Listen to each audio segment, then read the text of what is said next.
Hello. है हल्ला काय कर रहे हैं आप? आए?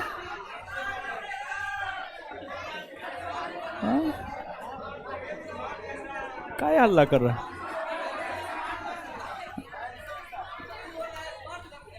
चलिए सुनिए, हल्ला मत कीजिए। आइए आइए। तो कुछ बात करते हैं। देखिए, आज जो है लाइब्रेरी में एडमिशन के लिए टेस्ट हुआ था। हुआ था? हाँ हाँ हुआ था। लाइब्रेरी में, लाइब्रेरी बोल दी। ओ सॉरी सॉरी सॉरी। हॉस्टल में एडमिशन को लेकर के आज टेस्ट हुआ था। हुआ था? हाँ हुआ है। कोई दिए हैं इसमें से? कौन कौन लोग दिए हैं? हाथ खड़ा कीजिए। तो क्वेश्चन हवा लगा कुछ नहीं ना? हाँ,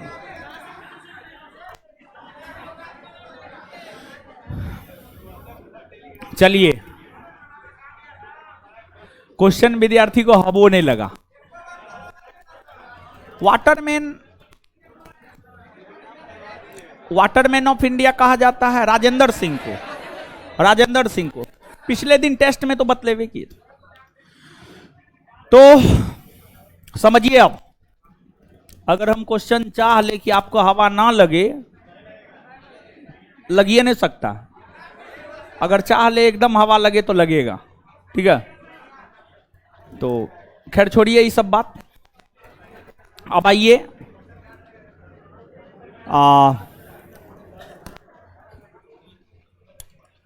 अब आइए पढ़ते हैं। तो हाँ, अरे महाराज नेहाल अहमद जी, संस्थान के टेलीग्राम चैनल पर जाइए ना, अपलोड कर दिए हैं बिहार पुलिस वाला, ये क्या कहते हैं, करंट अफेयर, जाके वहां से ले लीजिए। और हॉस्टल में आने का प्रोसेस है, ऐसे कोई हॉस्टल में नहीं आ जाता है। ठीक है? और जो है पिछला क्लास में अनुपस्थित थे, जिस वजह से आपको जो है क्लास डिस्टर्ब ना हो, अपलोड करके ना जाए। हमें भी मालूम नहीं था कि हम नहीं पहुंच पाएंगे, तो फिर जो है आपको वीडियो चलवा दिए थे। तो आपको घबराना नहीं है। अब कभी काल देखिए, हम भी मानव हैं, आप भी मानव है। जैसे आपको काम लगता है, जैसे आपका पेट दर्द होता है, मुंह दर्द होता है, नाक दर्द होता है, वैसे मेरा भी तो कभी काल हो जाता है, समझे? तो अनुपस्थित थे, आउट ऑफ पटना थे, तो इसलिए जो है आपको हम क्लास नहीं ले पाए थे उस रोज। तो कोई भी क्लास नहीं लिए है। मंगलवार शाम से सारा क्लास लिए, मंगलवार को आए ही हैं पटना, तो इसलिए वीडियो चलवा दिए थे। और हमको लगता है जहां तक हम पढ़ाए हुए थे उससे आगे का ही वीडियो हम आपको चलवाए थे। और मेनली जो है टीपू सुल्तान के विषय में उस वीडियो के जरिए आप किए होंगे। तो हमको लगता है कि जो है क्वेश्चन बैंक डलवा दीजिए बिहार पुलिस का। हे भगवान, क्वेश्चन बैंक बताइए। तो क्वेश्चन बैंक नहीं डलवाए हैं। क्वेश्चन बैंक का पूरा पीडीएफ में, आप लोग तो कभी कुछ करबे नहीं करते हैं महाराज, समझे? एकदम कभी कभी उठ पुट के आ जाते हैं, हे ही कर दीजिए, हे वो कर दीजिए, नानी कर दीजिए, दादी कर दीजिए, फलना कर दीजिए। ठीक है? तो रेगुलर क्लास कीजिए, सब जानकारी मिलता रहेगा। रेगुलर नहीं कीजिएगा, कोई जानकारी नहीं मिलेगा। ठीक है? तो आ जाइए। तो अब मैसूर और टीपू सुल्तान के विषय में जानने की जरूरत नहीं ना, कि बताना होगा? नहीं ना? सिख धर्म पढ़ाया था? सिख धर्म का वीडियो नहीं चला था? सिख धर्म पढ़ेंगे आज हम लोग। तो आज का जो हम लोगों का टॉपिक है वह है आपको सिख धर्म। सिख धर्म और अंग्रेज।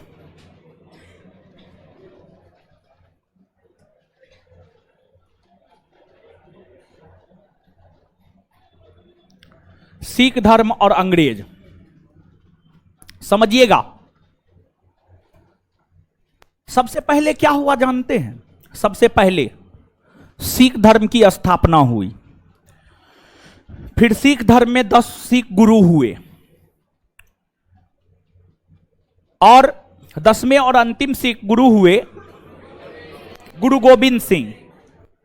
गुरु गोविंद सिंह के निधन होने के बाद गुरु का पद समाप्त हो गया, फिर आया नेता का पद, नेता का पद आया फिर, और फिर नेता के पद का महत्व जब खत्म हो गया तब सिख धर्म 12 अलग अलग मिसल में बट गया, और जो 12 अलग अलग मिसल में बट गया उन्हीं 12 मिसलों में से एक सुकरचकिया मिसल हुआ, और सुकरचकिया मिसल के ही प्रमुख रंजीत सिंह हुए, जिन्होंने पंजाब में सिख राज की स्थापना किया। और बाद के वर्षों में पंजाब के सिख राज के शासक दिलीप सिंह को, पंजाब के सिख राज के शासक दिलीप सिंह को अंग्रेजों ने पराजित किया, और अंग्रेजों ने सिख राज पर कब्जा कर लिया।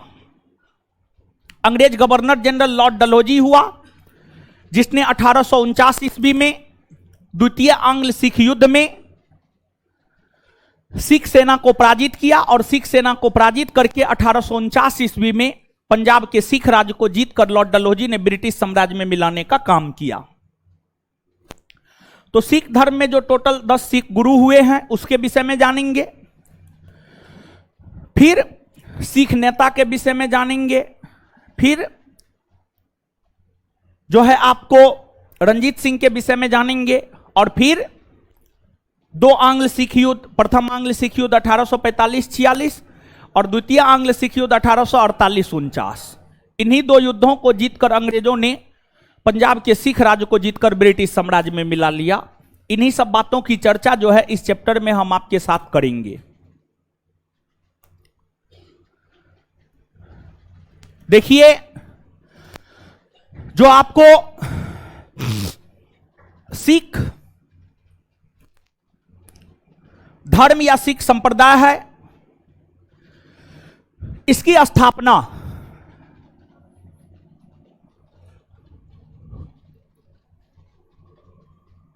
गुरु नानक के द्वारा किया गया। गुरु नानक के द्वारा किया गया।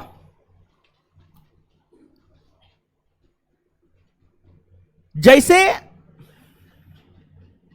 आप महावीर स्वामी या महात्मा बुद्ध की बात करेंगे तो जो महावीर स्वामी और महात्मा बुद्ध हुए, महावीर स्वामी और महात्मा बुद्ध मूलतः हिंदू धर्म के अंतर्गत क्षत्रिय जाति में पैदा हुए थे। बाद में ज्ञान की प्राप्ति हुई तो उन्होंने हिंदू धर्म से अलग बौद्ध धर्म और जैन धर्म को स्थापित कर लिया। उसी प्रकार से जो सिख धर्म के संस्थापक गुरु नानक है, ये भी हिंदू धर्म के अंतर्गत खत्री जाति में पैदा हुए थे। हिंदू धर्म के अंतर्गत खत्री जाति में पैदा हुए थे। इनके पिता मेहता कालूराम, माता तृप्ता देवी, पत्नी सुलक्षणी देवी। ये भी गृहस्थ जीवन में प्रवेश कर गए, लेकिन गृहस्थ जीवन इन्हें रास नहीं आया और गृह का त्याग किए और ज्ञान प्राप्ति हेतु यत्र तत्र भटकने लगे। ज्ञान प्राप्ति हेतु यत्र तत्र भटकने लगे। उसी क्रम में 1496 ईस्वी में गुरु नानक को कार्तिक पूर्णिमा के दिन आध्यात्मिक जीवन का पुनराभास हुआ, अर्थात ज्ञान की प्राप्ति हुई। जब गुरु नानक को ज्ञान की प्राप्ति हुई तो ज्ञान प्राप्ति के बाद गुरु नानक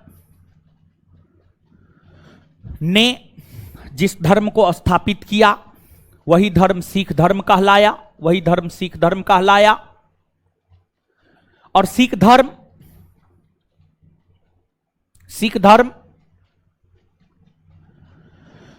के प्रचार प्रसार को लेकर गुरु नानक लगभग पूरे भारतवर्ष का भ्रमण किए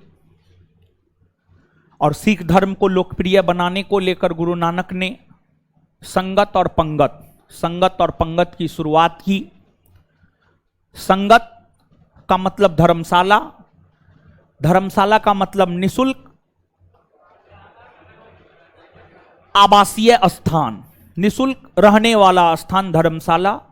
पंगत का मतलब लंगर, लंगर का मतलब निशुल्क भोजनालय, निशुल्क भोजनालय। लोगों की तीन मूलभूत आवश्यकता है, रोटी, कपड़ा और मकान। दो चीज तो गुरु नानक देना शुरू कर दिए, रोटी और मकान।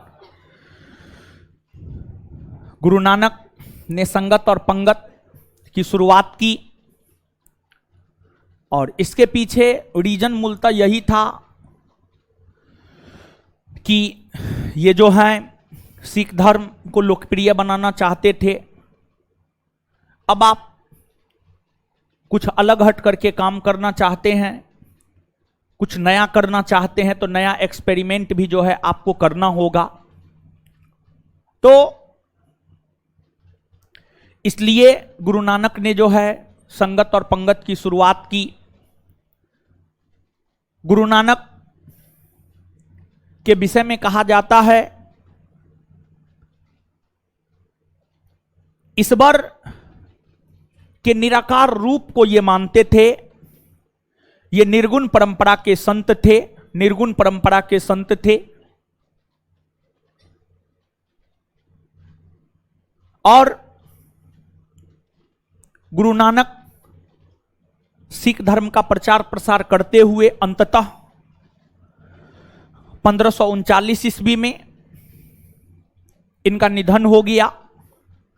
गुरु नानक के निधन होने के बाद जो है सिख धर्म का अगला गुरु अंगद बना।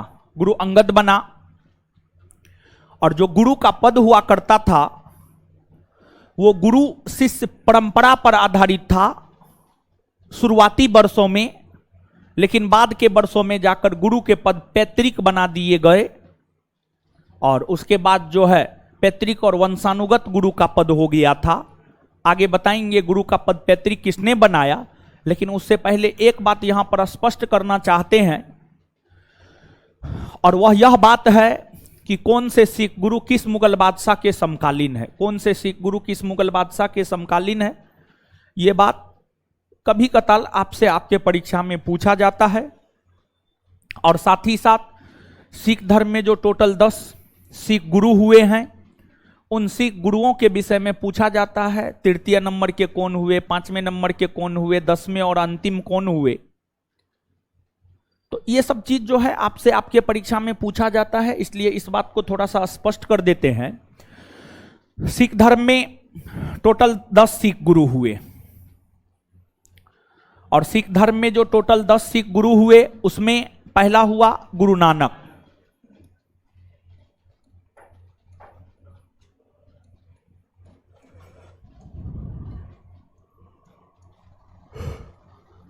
गुरु नानक का जीवन काल है 1469 से 1539, 1469 से 1539। गुरु नानक का जन्म 1469 में हुआ और निधन इनका 1539 में हुआ।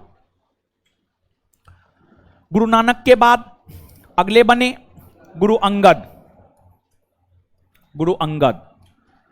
और गुरु अंगद का जो कार्यकाल है 1539 से 1552। गुरु अंगद के बाद अगले बने आपको गुरु अमरदास।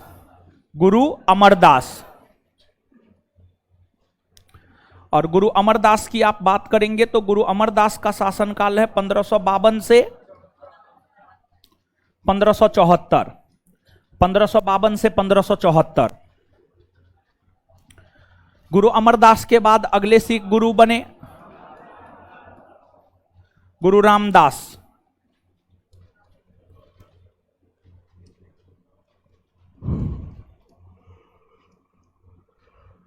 1574 से 1581।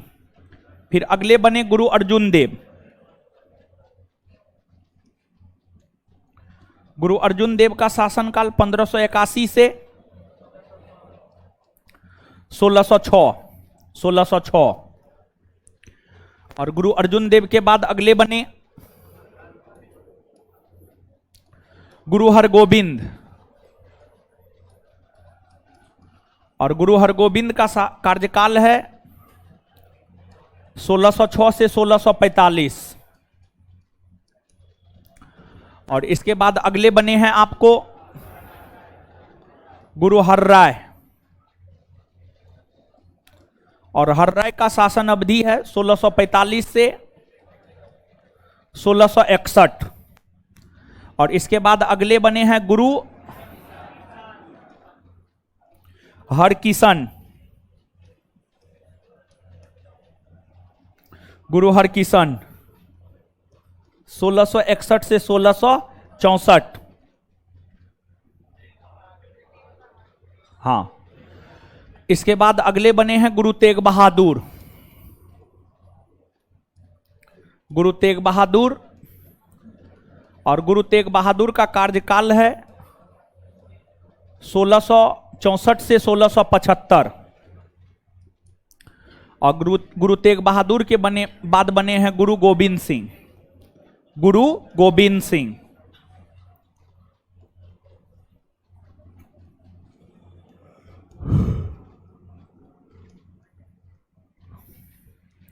1675 से 1708।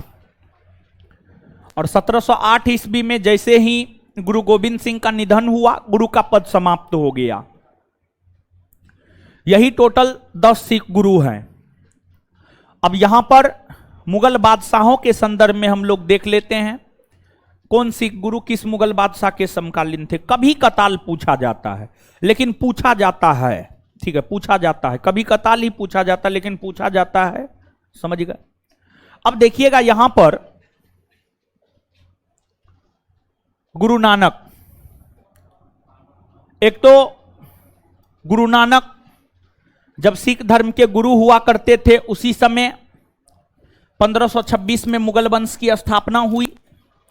बाबर ने 1526 में मुगल वंश की स्थापना किया। बाबर 1526 से 1530 ईस्वी तक शासन किए। बाबर के बाद उसका उत्तराधिकारी हुमायूं बना, जो 1530 से 1540 और पुनः 1555 से 1556, यानी कुल मिलाकर के अगर आप देखेंगे तो जो गुरु नानक है, गुरु नानक 2 मुगल बादशाह के समकालीन है।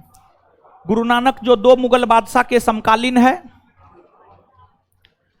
एक है आपको बाबर और दूसरा है आपको हुमायूं। एक है बाबर और दूसरा कौन है आपको हुमायूं। इसके बाद गुरु अंगद। गुरु अंगद की अगर आप बात करेंगे तो गुरु अंगद के समय में ही 1539 में चौसा का युद्ध और 1540 में बिलग्राम या कन्नौज का युद्ध हुआ और मुगल सत्ता का अंत हुआ और सूरी वंश के शासन की स्थापना हुई। और शेरशाह सूरी ने तथा उसके पुत्र इस्लाम शाह ने तथा मुबारिज खां ने, इन सभी लोगों ने जो है शासन करने का काम किया। तो जो गुरु अंगद है, गुरु अंगद की अगर आप बात करेंगे तो जो गुरु अंगद है, ये मूलतः जो याद रखने वाली बात है वह यह है कि ये किसी मुगल बादशाह के समकालीन नहीं थे, बल्कि ये शेरशाह सूरी के समकालीन थे। शेरशाह सूरी और उसके बेटे इस्लाम शाह के समकालीन थे। हम आपको मध्यकालीन भारतीय इतिहास पढ़ाते हुए बताए हैं, सूरी वंश के विषय में नहीं बताए हैं। तो खैर इस्लाम शाह तक जाने की जरूरत नहीं है, लेकिन शेरशाह सूरी से पहले रुकने की भी जरूरत नहीं है। ये सूरी वंश के शासक शेरशाह सूरी के समकालीन थे।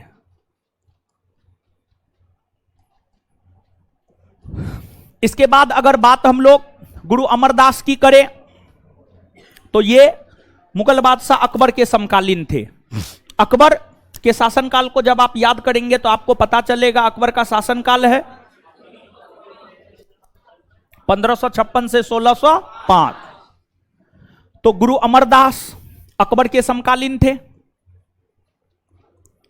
फिर रामदास ये भी अकबर के समकालीन थे। अर्जुन देव ये भी अकबर के समकालीन थे, ये भी अकबर के समकालीन थे। लेकिन ध्यान रहे, एक कहावत है, जैसे को तैसा, समझ गए, जो जैसा करता वैसा पाता है। मुगल बादशाह जहांगीर ने अपने पिता अकबर के जीवन के अंतिम दौर में अपने पिता अकबर के खिलाफ विद्रोह करना शुरू कर दिया था गद्दी प्राप्त करने को लेकर। लेकिन जब अकबर का निधन हुआ और बादशाह जहांगीर बना, तो जहांगीर का बेटा था खुसरो खां। जहांगीर का बेटा था खुसरो खां। जहांगीर का बेटा खुसरो खां भी विद्रोह करना शुरू कर दिया अपने पिता जहांगीर के खिलाफ। मतलब ध्यान दीजिएगा, अकबर के खिलाफ उसके बेटा जहांगीर ने विद्रोह किया और जहांगीर के खिलाफ उसके बेटा खुसरो खां ने विद्रोह किया। और विद्रोह का कारण था गद्दी प्राप्त करना।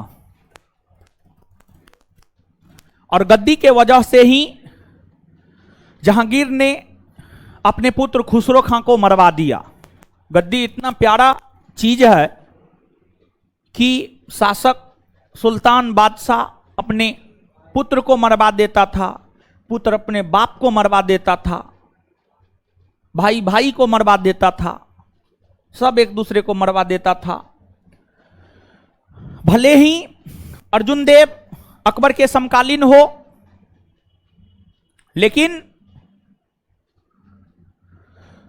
लेकिन जो आपको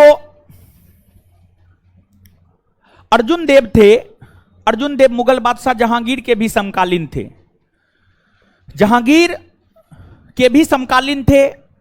जहांगीर 1605 में बादशाह बना और 1606 में उसका बेटा खुसरो खां विद्रोह किया था। खुसरो खां को अर्जुन देव ने सहयोग दिया था, आशीर्वाद दिया था। इसी वजह से जहांगीर ने अर्जुन देव की हत्या करवा दी। जहांगीर ने अर्जुन देव की हत्या करवा दी। मुगल बादशाह जहांगीर ने ही अर्जुन देव की हत्या करवाई। सिख धर्म के 5वें गुरु अर्जुन देव की हत्या के लिए जिम्मेदार है जहांगीर। और देखिए, जहांगीर ने अर्जुन देव की हत्या करवाई। इसके पहले तक मुगल और सिखों के बीच बड़ी मधुर संबंध था, मीठा संबंध था, अच्छा संबंध था। लेकिन जब अर्जुन देव की हत्या सिख धर्म के 5वें गुरु अर्जुन देव की हत्या मुगल बादशाह जहांगीर ने करवाई, उसके बाद मुगल और सिखों के बीच संबंध में खटास उत्पन्न हुई। और इसके बाद कभी मुगल और सिख के बीच संबंध ठीक ठाक रहता था, कभी संबंध खराब हो जाता था। इसके बाद आगे है गुरु हरगोबिंद। अगर गुरु हरगोबिंद की बात करें, पानी ना है कहा जी,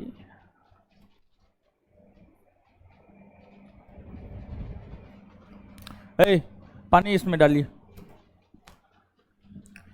इसके बाद आगे है आपको गुरु हरगोबिंद। गुरु हरगोबिंद की अगर हम बात करें तो जो मुगल बादशाह गुरु हरगोबिंद है, गुरु हरगोबिंद दो मुगल बादशाह के समकालीन है। जहांगीर के समकालीन है और शाहजहां के समकालीन है। जहांगीर का शासनकाल 1605 से 1627 और शाहजहां का शासनकाल 1628 से 1657। 1628 से 1657। तो जो गुरु हरगोबिंद है, गुरु हरगोबिंद जहांगीर और शाहजहां के समकालीन है।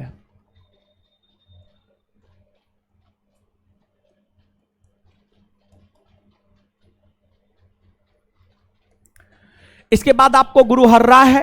गुरु हर्रा की आप बात करेंगे तो ये शाहजहां और औरंगजेब के समकालीन है। शाहजहां और औरंगजेब के समकालीन है। शाहजहां और औरंगजेब के समकालीन है। इसके बाद आगे है आपको गुरु हरकिशन। ये औरंगजेब के समकालीन है। औरंगजेब के समकालीन है। और इसके बाद आगे है गुरु तेग बहादुर और गुरु गोविंद सिंह। इन दोनों की भी अगर हम बात करें तो ये दोनों भी मुगल बादशाह औरंगजेब के ही समकालीन है। मुगल बादशाह औरंगजेब के ही समकालीन है। और औरंगजेब कट्टर मुसलमान था, रूढ़िवादी था। औरंगजेब ने अपना लक्ष्य क्या बनाया था? औरंगजेब ने अपना लक्ष्य बनाया था भारत का इस्लामीकरण करना, भारत को मुस्लिम राष्ट्र में तब्दील करना। औरंगजेब ने अपना लक्ष्य बनाया था, औरंगजेब ने अपना लक्ष्य बनाया था। और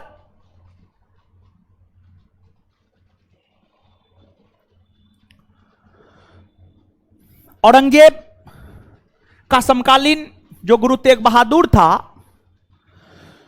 औरंगजेब ने गुरु तेग बहादुर को अपने दरबार में बुलाया और औरंगजेब ने गुरु तेग बहादुर को इस्लाम धर्म कबूल करने को कहा।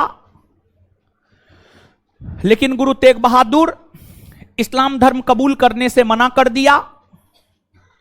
तत्पश्चात औरंगजेब ने गुरु तेग बहादुर को कहा, सिख धर्म का रहस्य बतलाइए। सिख धर्म का रहस्य बतलाने से भी गुरु तेग बहादुर ने इनकार कर दिया। जब बार बार औरंगजेब के आदेशों का अवहेलना गुरु तेग बहादुर कर रहे थे, तत्पश्चात गुरु तेग बहादुर की हत्या औरंगजेब ने कर दी। इसके बाद भी सिख और मुगलों के बीच संबंध में खटास आई और गुरु तेग बहादुर के बाद सिख धर्म के 10वें और अंतिम गुरु गुरु गोविंद सिंह बने। गुरु गोविंद सिंह जीवन पर्यंत जब तक जीवित रहे तब तक मुगलों के खिलाफ लिखते रहे, मुगलों के खिलाफ बोलते रहे, मुगलों के खिलाफ युद्ध लड़ते रहे, मुगलों के खिलाफ युद्ध लड़ते रहे। और औरंगजेब की सेना के साथ गुरु गोविंद सिंह ने कई सारे युद्ध लड़े हैं। नादौन का युद्ध, खिदराना का युद्ध, आनंदपुर साहिब का प्रथम युद्ध, आनंदपुर साहिब का द्वितीय युद्ध, ये तमाम, चकमौर का युद्ध, ये तमाम ऐसे युद्ध है जो गुरु गोविंद सिंह ने मुगल शाही सेना के साथ लड़ा था। और गुरु गोविंद सिंह खुले तौर पर औरंगजेब की धार्मिक नीतियों का विरोध किया करते थे। यहां पर हमने आपको दो बात स्पष्ट किया है।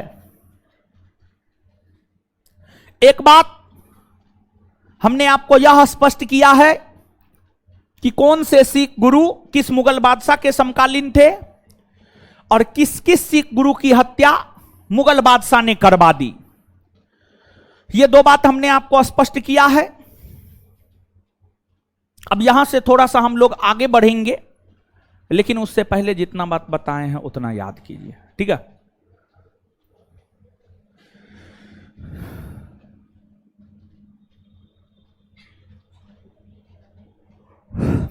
सिख धर्म की स्थापना कौन किया है? वो कौन किया है? सिख धर्म में टोटल कितने गुरु हुए? 10 गुरु हुए।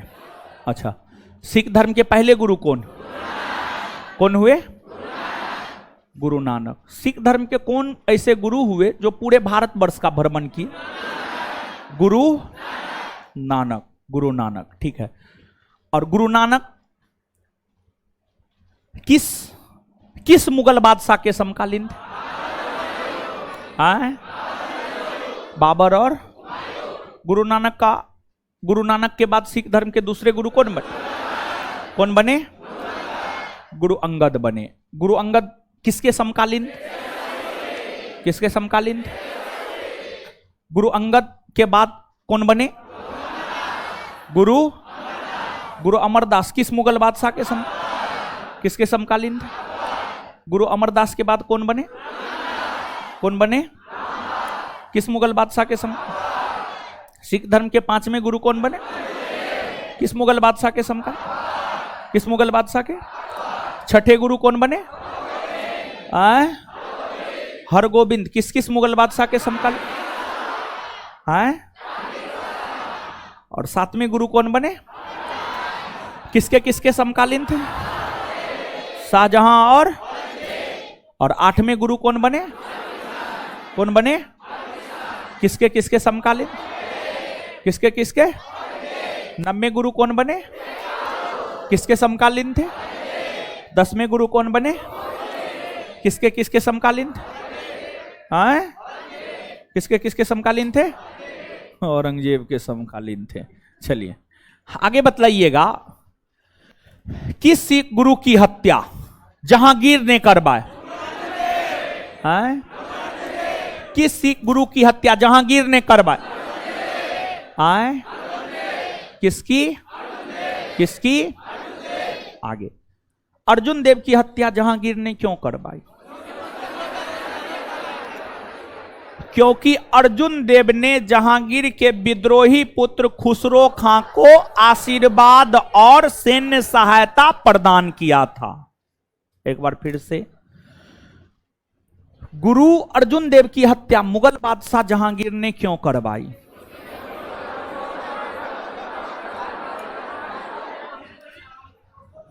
क्योंकि अर्जुन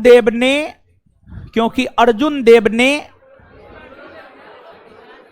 जहांगीर के विद्रोही पुत्र खुसरो खां को सहायता प्रदान किया था। गुरु तेग बहादुर की हत्या किस मुगल बादशाह ने? किसने करवाई? औरंगजेब ने।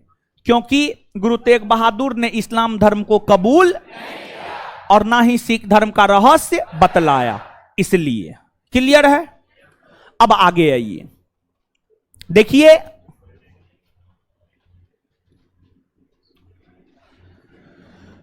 गुरु नानक सिख धर्म के प्रथम गुरु बने। गुरु नानक के बाद सिख धर्म के द्वितीय गुरु, गुरु नानक के शिष्य गुरु अंगद बने। गुरु अंगद का मूल नाम लहना हुआ करता था। गुरु अंगद का मूल नाम लहना हुआ करता था। इन्होंने सिख धर्म में एक नई लिपि का प्रचलन किया जिसे गुरुमुखी लिपि कहा गया, और साथ ही साथ लंगर की व्यवस्था को इन्होंने ही अस्थायी रूप प्रदान किया था। लंगर की व्यवस्था को इन्होंने ही अस्थायी रूप प्रदान किया। और गुरु अंगद के बाद सिख धर्म के अगले गुरु बने आपको गुरु अमरदास। गुरु अंगद का शिष्य था गुरु अमरदास। गुरु अंगद का शिष्य कौन था? गुरु अमरदास। तो गुरु अंगद का उत्तराधिकारी उसका शिष्य गुरु अमरदास बना। गुरु अमरदास मुगल बादशाह अकबर के समकालीन थे, और अकबर के महान होने के पीछे ऐसे तो कई सारे रीजन है, लेकिन अकबर के महान होने के पीछे एक बड़ा रीजन है उसका धार्मिक नीति। धार्मिक तौर पर अकबर बड़ी उदार था, धर्मनिरपेक्ष शासक था। भले वह मुस्लिम था, लेकिन सभी धर्मों को साथ लेकर आगे जाने में अकबर विश्वास करते थे। अकबर के समकालीन ही गुरु अमरदास थे। अकबर सिख धर्म के तीसरे गुरु गुरु अमरदास से मिलने स्वयं पंजाब का गोइंदवाल गया। पंजाब के गोइंदवाल में ये रहा करता था। दूसरा बादशाह रहता तो मिलने जाता, नहीं जाता, लेकिन अकबर मिलने गया। और इस मुलाकात के दौरान अमरदास ने अकबर से आग्रह किया कि तीर्थ यात्रा कर को समाप्त कर दिया जाए, और अमरदास के आग्रह पर ही अकबर ने तीर्थ यात्रा कर को समाप्त कर दिया। और इस मिलन के दौरान ही अकबर ने अमरदास की पुत्री बीबी भानी को 500 गांव दान में दिया था। 500 गांव दान में दिया था अकबर ने। अकबर ने अमरदास की पुत्री बीबी भानी को 500 गांव दान में दिया था। और अमरदास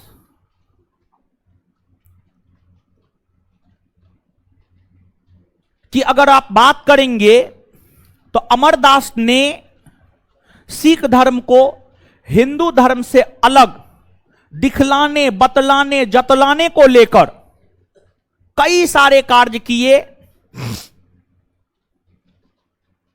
एक तो अमरदास ने हिंदुओं से एक अलग विवाह पद्धति लवन का प्रचलन किया। दूसरा, अमरदास ने 22 गद्दी का निर्माण किया और प्रत्येक गद्दी पर एक एक महंत की नियुक्ति किया ताकि सिख धर्म का प्रचार प्रसार हो सके, ताकि सिख धर्म का प्रचार प्रसार हो सके। और गुरु अमरदास अपना उत्तराधिकारी अपने पुत्र बाबा श्रीचंद को बनाना चाहता था, लेकिन बाबा श्रीचंद ने अमरदास के खिलाफ ही विद्रोह कर दिया, जिस वजह से गुरु अमरदास अपना उत्तराधिकारी अपने पुत्र बाबा श्री चंद को नहीं बनाया, बल्कि अमरदास का शिष्य और दामाद रामदास हुआ करता था। अमरदास की बेटी जो बीबी भानी थी, जिसे अकबर ने 500 गांव दान में दिया था, उस बीबी भानी का विवाह रामदास के साथ हुआ था। रामदास अमरदास का शिष्य भी था और दामाद भी था। अमरदास ने अपना उत्तराधिकारी अपने शिष्य और दामाद रामदास को घोषित किया। इस प्रकार अमरदास का उत्तराधिकारी सिख धर्म के अगले गुरु रामदास बने। और रामदास की ही पत्नी थी बीबी भानी। बीबी भानी को 500 गोदान में अकबर ने दिया था और बीबी के संपत्ति पर पति का अधिकार माना जाता है। बीबी भानी को जो 500 गांव अकबर ने दान में दिया था, उसी 500 गांव को संगठित करके रामदास ने एक शहर बसाया जिसे रामदासपुर कहा गया। और वही रामदासपुर शहर आज के डेट में अमृतसर के नाम से जाना जाता है। जो अमृतसर शहर है उसका पूर्व नाम रामदासपुर है और उस शहर को बसाया था गुरु रामदास ने। या यूं कहे कि अमृतसर नामक नगर को बसाया था गुरु रामदास ने। इसका पूर्ववर्ती नाम या इसका पूर्व नाम है आपको रामदासपुर। अमृतसर शहर को बसाने के लिए गुरु रामदास ने भिक्षाटन किया, लोगों से सहायता की मांग की और लोगों ने भरपूर सहायता दिया।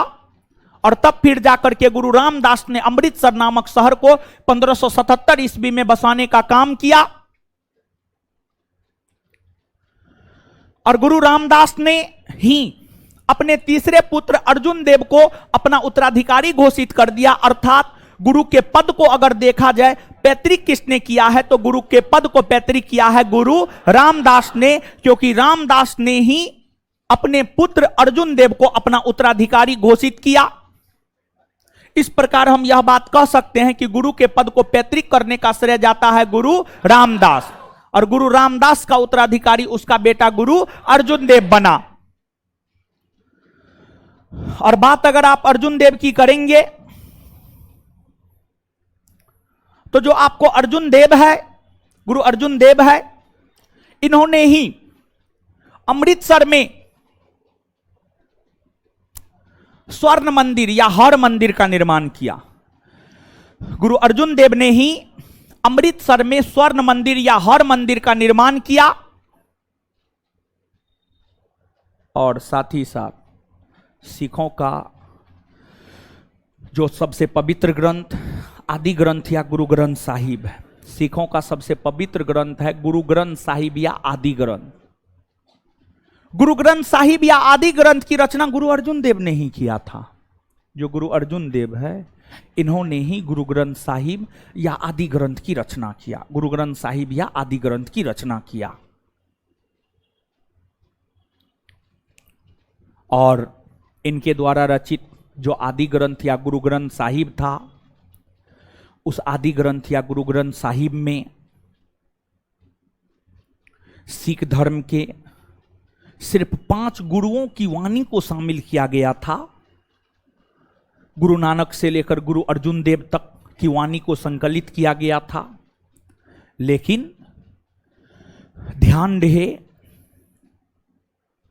कि जो मूल गुरु ग्रंथ साहिब था, उस मूल गुरु ग्रंथ साहिब को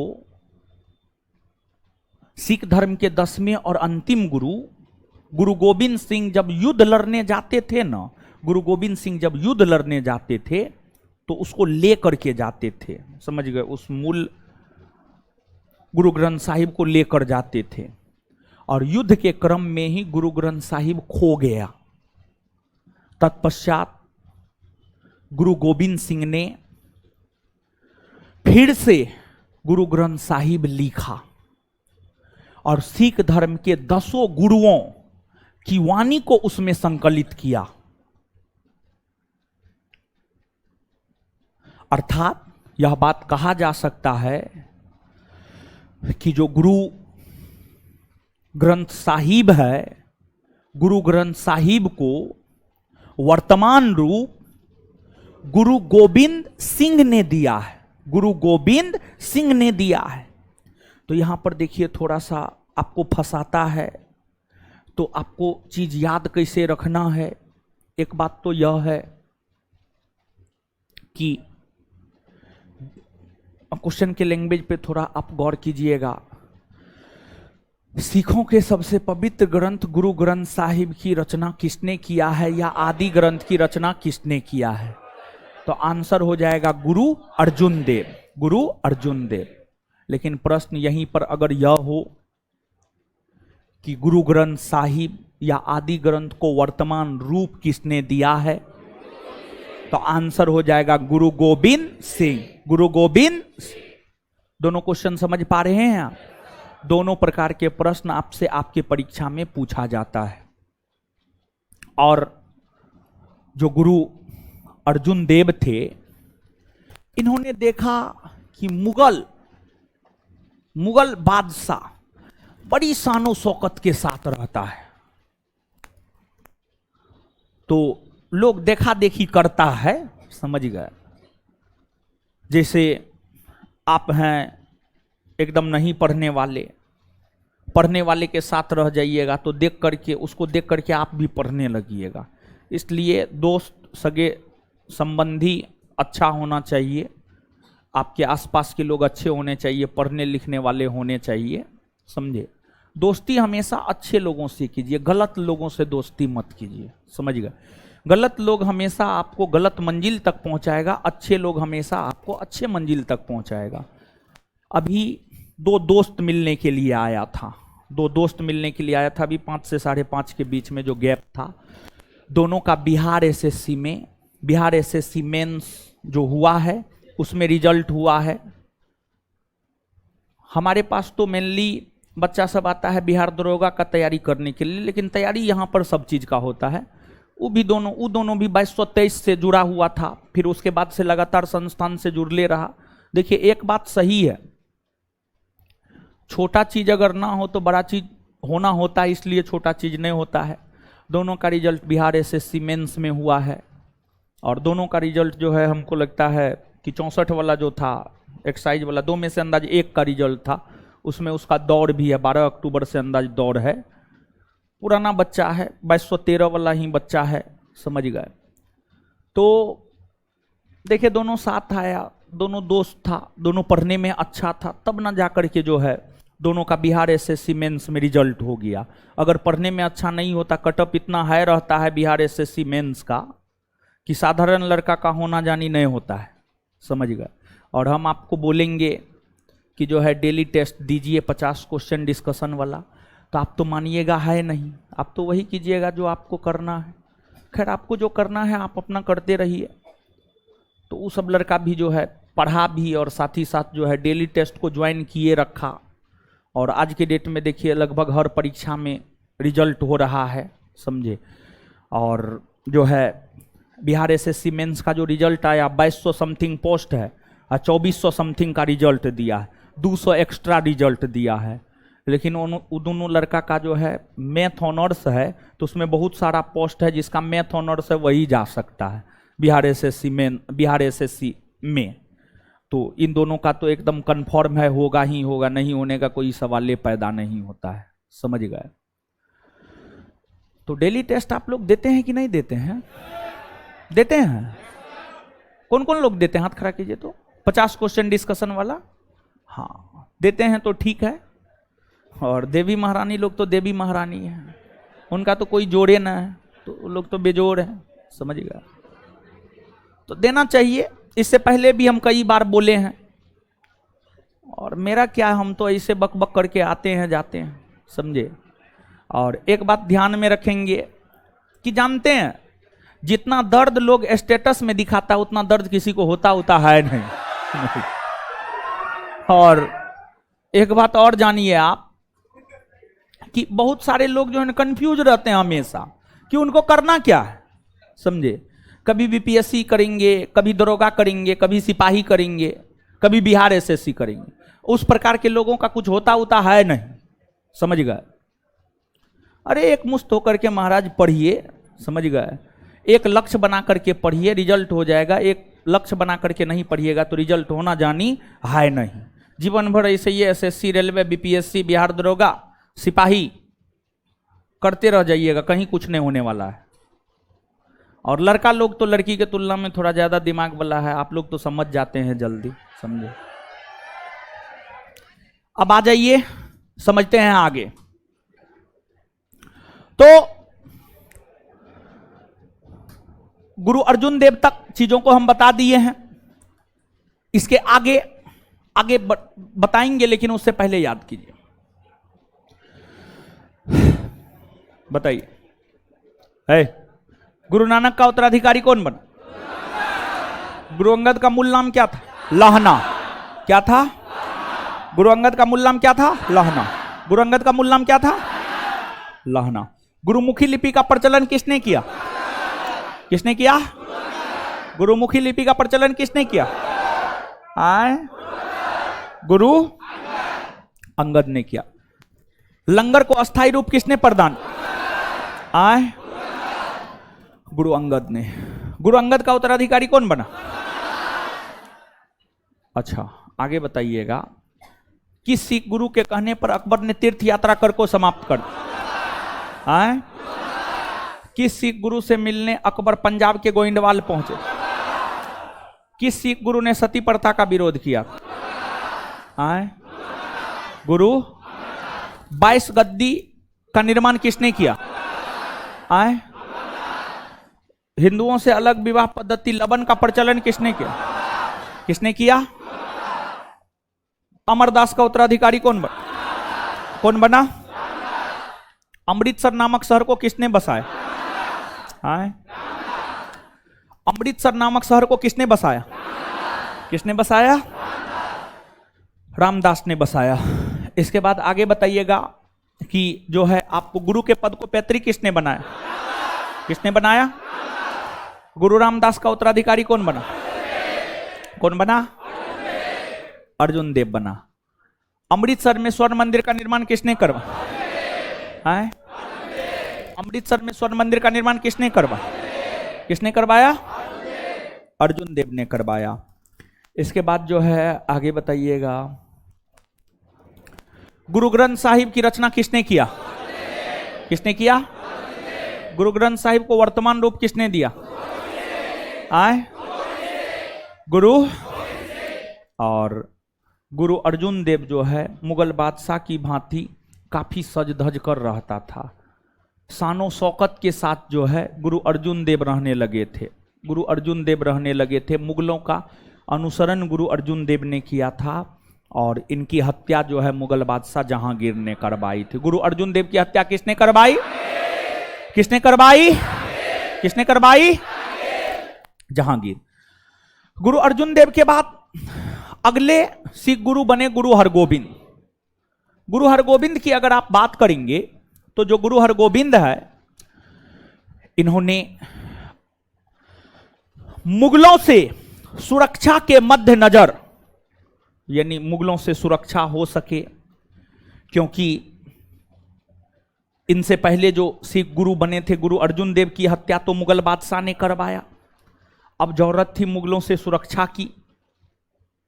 मुगलों से सुरक्षा के मद्देनजर गुरु हरगोविंद ने अमृतसर का किलाबंदी करवाया। अमृतसर को चारों तरफ से घेर दिया और सिखों को सैन्य शक्ति के रूप में ढालने का काम गुरु हरगोविंद ने किया।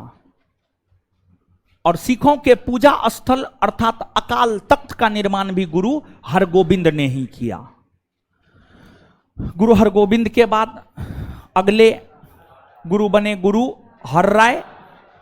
गुरु हर्राय।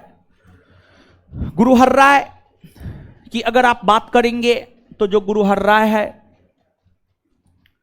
इनके समय शाहजहां के पुत्रों के बीच उत्तराधिकारी के युद्ध हो रहे थे। उस उत्तराधिकारी के युद्ध में हर्राय दारा सिकोह का साथ दे रहा था। इसी कारण औरंगजेब का यह धूड़ विरोधी बन गया था। औरंगजेब और दारा सिकोह शाहजहां का उत्तराधिकारी बनने को लेकर उत्तराधिकारी का युद्ध लड़ रहा था। उस उत्तराधिकारी के युद्ध में उस उत्तराधिकारी के युद्ध में गुरु हर्राय दारा सिकोह का साथ दिया। दारा सिकोह के साथ इसका संबंध अच्छा था, लेकिन उत्तराधिकारी के युद्ध में जीत हुई औरंगजेब की। हर्राय के बाद आगे हरकिशन है। हरकिशन मुगल बादशाह औरंगजेब का समकालीन था। हरकिशन की मृत्यु चेचक नामक बीमारी के कारण हुआ। हरकिशन की मृत्यु चेचक नामक बीमारी के कारण हुआ। हरकिशन के बाद जो है आगे आपको गुरु तेग बहादुर है। गुरु तेग बहादुर की अगर आप बात करेंगे तो जो गुरु तेग बहादुर है, इनका मूल नाम हुआ करता था त्यागमल।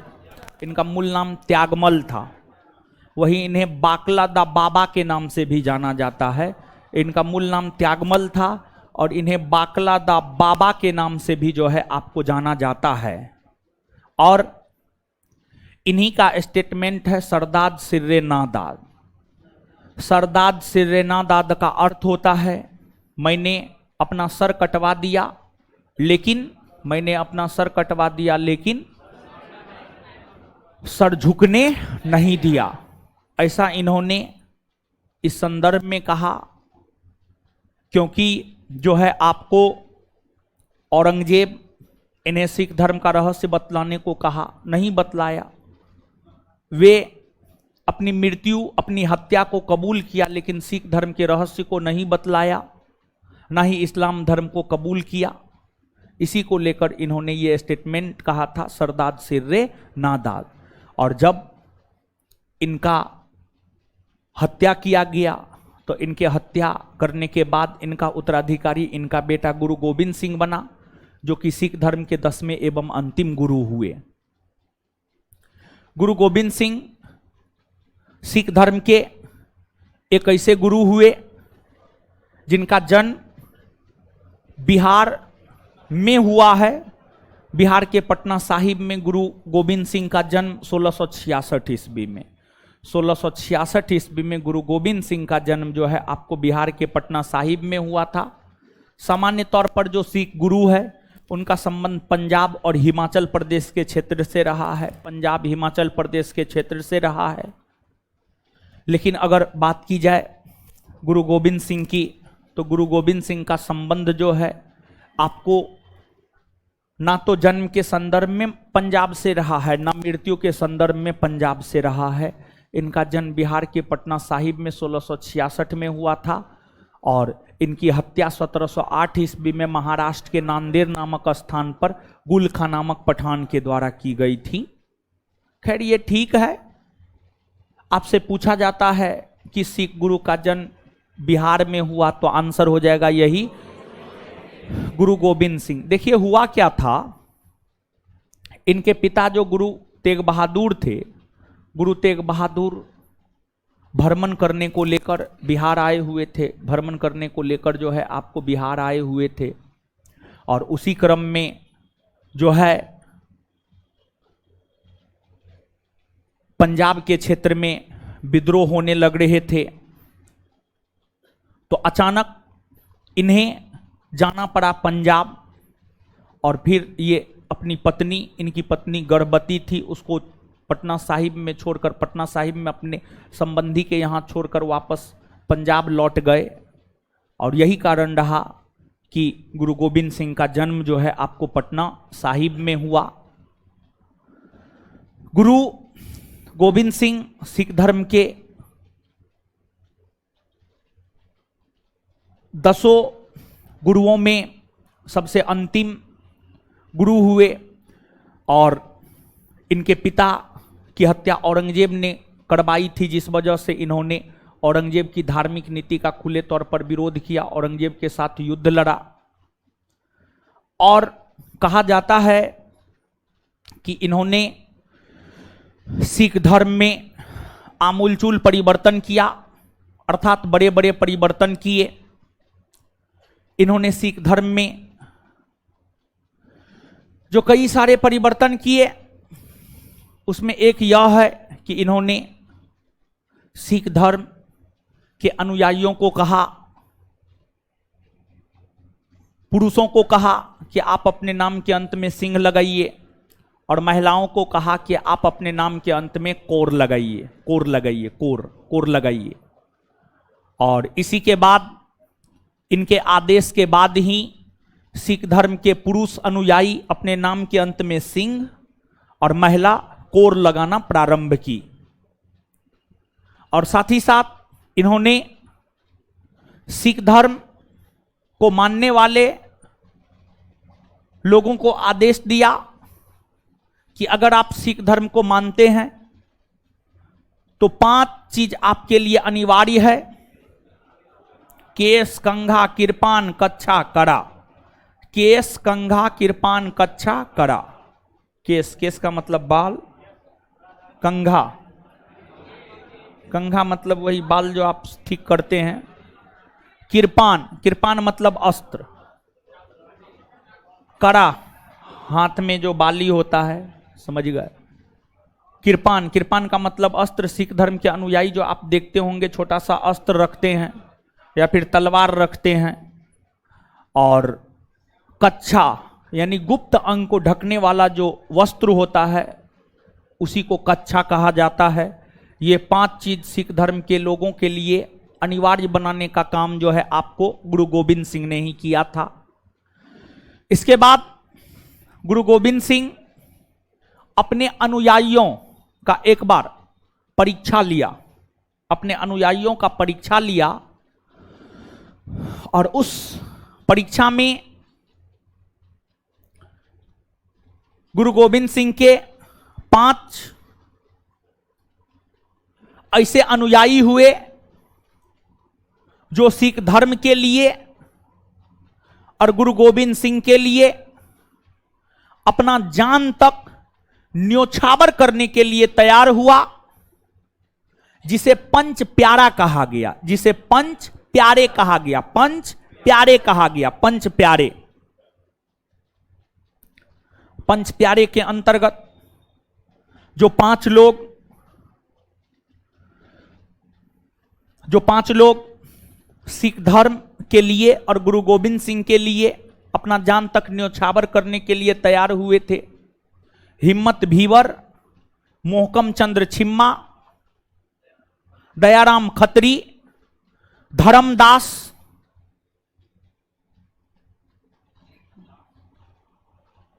दिल्ली का जाट धर्मदास, लाहौर का दयाराम खत्री, दयाराम खत्री, धर्मदास, मोहकम चंद्र छिम्बा, हिम्मत भीवर और एगो देखिए दिमागे से उतर, और साहेब चंद, और साहेब चंद। ये 5 ऐसे व्यक्तित्व हुए जो गुरु गोविंद सिंह के कहने पर सिख धर्म के लिए अपना जान तक देने को तैयार हो गए। इन्हीं को पंच प्यारे कहा जाता है, इन्हीं को पंच प्यारे कहा जाता है। तो देखिए, पंचमकार और पंच प्यारे दोनों में अंतर है। पंचमकार मतलब गुरु गोविंद सिंह ने अपने अनुयायियों को जो 5 चीजों का अनुपालन करने को कहा, केस, कंघा, किरपान, कच्छा, कड़ा, ये पंचमकार कहलाया। और गुरु गोविंद सिंह के कहने पर जो सिख धर्म के 5 अनुयायी अपना प्राण तक त्यागने को तैयार हो गए, वे पंच प्यारे कहलाए। साहेब चंद, मोहकम चंद छिम्बा, हिम्मत भीवर, धर्मदास, दयाराम खत्री। समझ गए? याद रखिएगा, देखिएगा तो ये बात है नोट में है, नीचे से 1 पॉइंट लिखिएगा।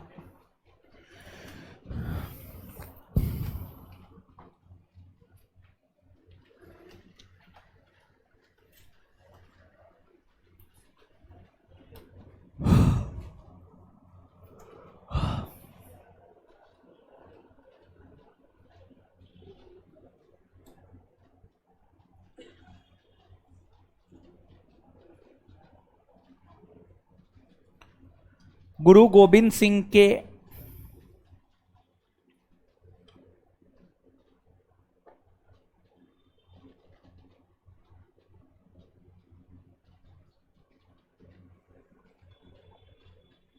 गुरु गोविंद सिंह के आदेश पर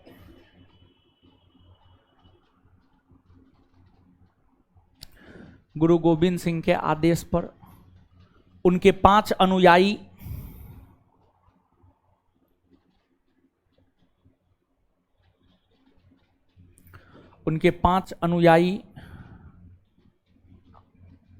सिख धर्म के लिए सिख धर्म के लिए जो प्राण न्योछावर करने को तैयार हुए।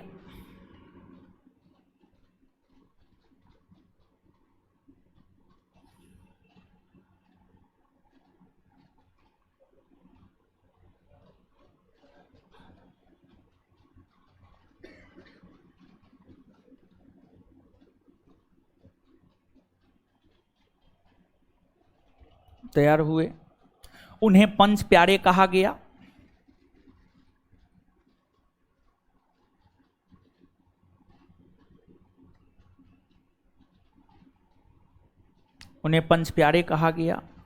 जो निम्न है।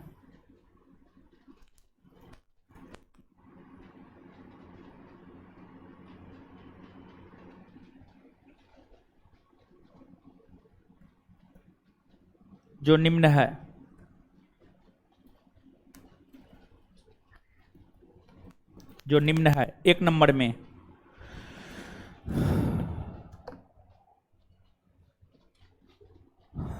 नंबर में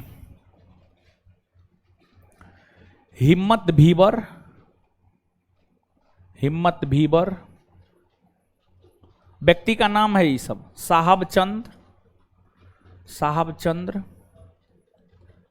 चंद्र मोहकम चंद्र छिम्बा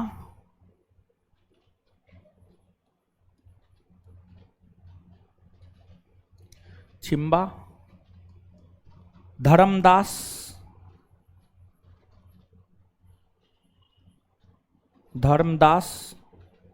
दयाराम खत्री।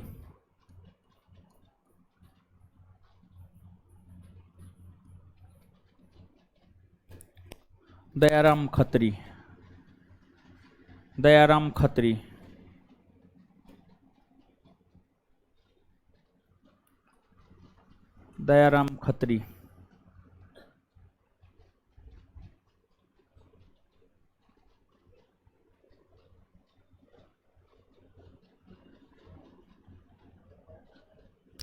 खत्री ठीक है, याद रखिएगा ये सब बात, ठीक है।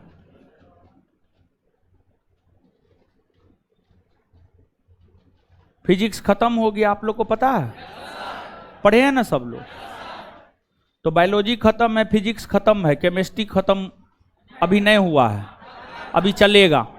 हाँ, केमिस्ट्री चलेगा बैच में, ठीक है, केमिस्ट्री चलेगा, अभी जल्दी खत्म हो जाएगा। लगभग दोनों बैच में साइंस खत्म कर दिए हैं बिट्टू सर, हम ही पीछे हैं, समझ गए। तो आगे जो है, और एक बात और है कि आधुनिक भारतीय इतिहास का टेस्ट सोमवार को होना था, लेकिन टाइपिस्ट के नहीं होने की वजह से जो है टेस्ट सोमवार को नहीं हो पाया था, समझ गए नहीं। हाँ, उसके बाद जो है टेलीग्राम पर सूचना दिए शनिवार को होगा, लेकिन शनिवार रविवार को जो है बिहार पुलिस का एग्जाम है, फिर बीपीएससी का परीक्षा है। तो इस सब परीक्षा को लेकर जो है पहले टेस्ट करवाने के विषय में सोचे हैं। आप लोग तो तैयारी अगर किए होंगे, अगर आप रिवाइज किए होंगे तो सोमवार तक तो आप कर ही लिए होंगे, क्या है कि ना है। तो आधुनिक भारतीय इतिहास का टेस्ट जो है रखे हैं, कल रखे हैं, बृहस्पतिवार कल रखे हैं, कल दोपहर में 12:30 बजे से रखे हैं उस सेंटर पे, दोपहर में 12:30 बजे से उस सेंटर पे रखे हैं। अरे जो तैयार, जिसको रिवीजन करना होगा वो रिवीजन कर लिया होगा, जिनको नहीं करना होगा वो कल्लो होगा तैयो नहीं करेगा, और शनिवार को होगा तैयो नहीं करेगा, समझिए। जिसको करना होगा वो कर लिया होगा, और जिनको नहीं करना होगा वो नहीं किया होगा, वो कभी नहीं कर सकता, वो कभी करिए नहीं सकता, उसका चमड़िए नहीं है पढ़ने वाला, तो करेगा खाक, समझ गए। तो कल आधुनिक भारतीय इतिहास का टेस्ट है, ठीक है। प्राचीन करवा दिए हैं, मध्यकालीन करवा दिए हैं, आधुनिक करवा रहे हैं। और फिर जब आपका आधुनिक खत्म हो जाएगा ना, तो आपका फिर से एक टेस्ट हो जाएगा। ठीक है, बायोलॉजी का तो टेस्ट हुआ है ना जी, एक ही टेस्ट हुआ है, 1 से लेकर 9, उसके बाद नहीं हुआ है। उसके बाद जो है फिजिक्स का भी एक टेस्ट हुआ है, मारेंगे मुंह तोड़ देंगे। 1 से लेकर 4 तक नहीं हुआ,